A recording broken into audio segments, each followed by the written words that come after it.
രാഷ്ട്രീയകാര്യ സമിതി തലവൻ ഇസ്മായിൽ ഹനിയെ വധിച്ചതിന് പിന്നാലെ ദൃഢപ്രതിജ്ഞയെടുത്ത് ഹമാസിന്റെ ഭാഗത്തുനിന്നും ഓരോ ദിവസവും ഇസ്രായേൽ ലക്ഷ്യമാക്കി മിസൈലുകളും വെടിയുണ്ടകളും പാഞ്ഞുകൊണ്ടിരിക്കുകയാണ്. ടെഹ്റാനിൽ വെച്ചുണ്ടായ ഹനിയയുടെ കൊലപാതകത്തിന് പ്രതികാരം ചെയ്യാൻ ഇറാൻ പരസ്യ യുദ്ധം പ്രഖ്യാപിച്ചെങ്കിലും അവരുടെ അനുമതിക്കൊന്നും കാത്തുനിൽക്കാതെയാണ് ഹമാസ് നിരന്തരം ഇസ്രായേൽ മേഖലയിൽ കയറി അടിച്ചുകൊണ്ടിരിക്കുന്നത്. ഏറ്റവും ഒടുവിൽ പുറത്തുവന്ന റിപ്പോർട്ട് പ്രകാരം തെക്കൻ ഗസയിൽ, പ്രത്യേകിച്ച് റഫ നഗരത്തിൽ കടുത്ത പോരാട്ടത്തിനിടെ ഒരു ഇസ്രായേൽ സൈനികനെ വധിച്ചതായും വാർത്തകൾ പുറത്തുവന്നിരിക്കുകയാണ്. പ്രാഥമിക റിപ്പോർട്ടുകൾ പ്രകാരം ടാങ്ക് വേദ മിസൈൽ ആക്രമണത്തിലാണ് 19കാരനായ സെർജന്റ് ഒറി അഷ്കെനാസി നെചെമിയ കൊല്ലപ്പെട്ടിരിക്കുന്നത്. തങ്ങളുടെ ഒരു സൈനികൻ കൊല്ലപ്പെട്ടതായി ഇസ്രായേലി പ്രതിരോധ സേന സ്ഥിരീകരിച്ചിട്ടുണ്ട്. ആക്രമണത്തിന്റെ ഉത്തരവാദിത്തം ഹമാസിന്റെ അൽ-ഖസാം ബ്രിഗേഡ്സ് ഏറ്റെടുത്തിട്ടുണ്ട്. തങ്ങളുടെ പോരാളിക്കെതിരായ ആക്രമണത്തിനെതിരെ നെചെമിയയെ കൊല്ലപ്പെടുത്തുകയായിരുന്നുവെന്ന് ഹമാസ് അവകാശപ്പെട്ടു. രാത്രി നടന്ന മിസൈൽ ആക്രമണത്തിൽ ഇസ്രായേൽ സേനയുടെ യുദ്ധ ടാങ്കും നിരവധി സൈനിക വാഹനങ്ങളും തകർത്തതായി ഹമാസ് പറയുന്നു.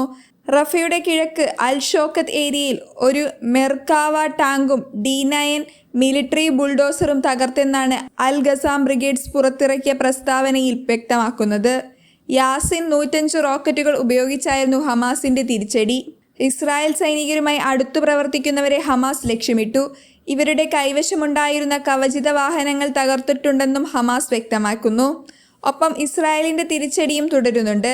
തങ്ങളുടെ സൈനികന്റെ ജീവന് പകരം ചോദിക്കുന്നുവെന്ന IDF പ്രതികരിച്ചു.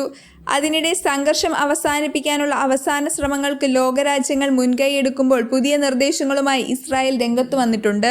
കൈറോയിലെ ചർച്ച കഴിയും വരെ ഇസ്രായേലിനെ ആക്രമിക്കരുതെന്ന് ഖത്തർ ഇറാനോട് ആവശ്യപ്പെട്ടിട്ടുണ്ട്.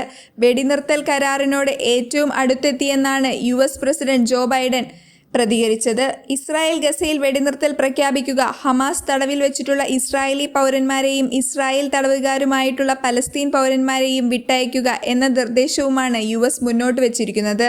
ഈ നിലപാട് ഇരുപക്ഷത്തെയും കൊണ്ട് അംഗീകരിപ്പിക്കാൻ അവർ മാസങ്ങളായി നയതന്ത്രവും സമ്മർദ്ദവും ഉപയോഗിക്കുന്നുണ്ട്. പരിശ്രമങ്ങളുടെ പരിസമാപ്തി എന്ന നിലയിലാണ് ഖത്തറിന്റെ തലസ്ഥാനമായ ദോഹയിൽ ചർച്ച തീരുമാനിച്ചത്. ബൈഡൻ ഉൾപ്പെടെയുള്ളവർ പ്രതീക്ഷയിലായിരുന്നു. അമേരിക്കൻ നിർദ്ദേശത്തോട് തത്വത്തിൽ ഇറാനും ഹമാസ് യോജിപ്പ് പ്രകടിപ്പിച്ചിരുന്നു. ഇസ്രായേലും വെടിനിർത്തൽ പ്രഖ്യാപിക്കാൻ ഒരുക്കമാണ്. എന്നാൽ ഇസ്രായേൽ പുതുതായി ഉന്നയിച്ച 2 ആവശ്യങ്ങളിലാണ് ചർച്ച ഇപ്പോൾ വഴിമുട്ടുന്നത്.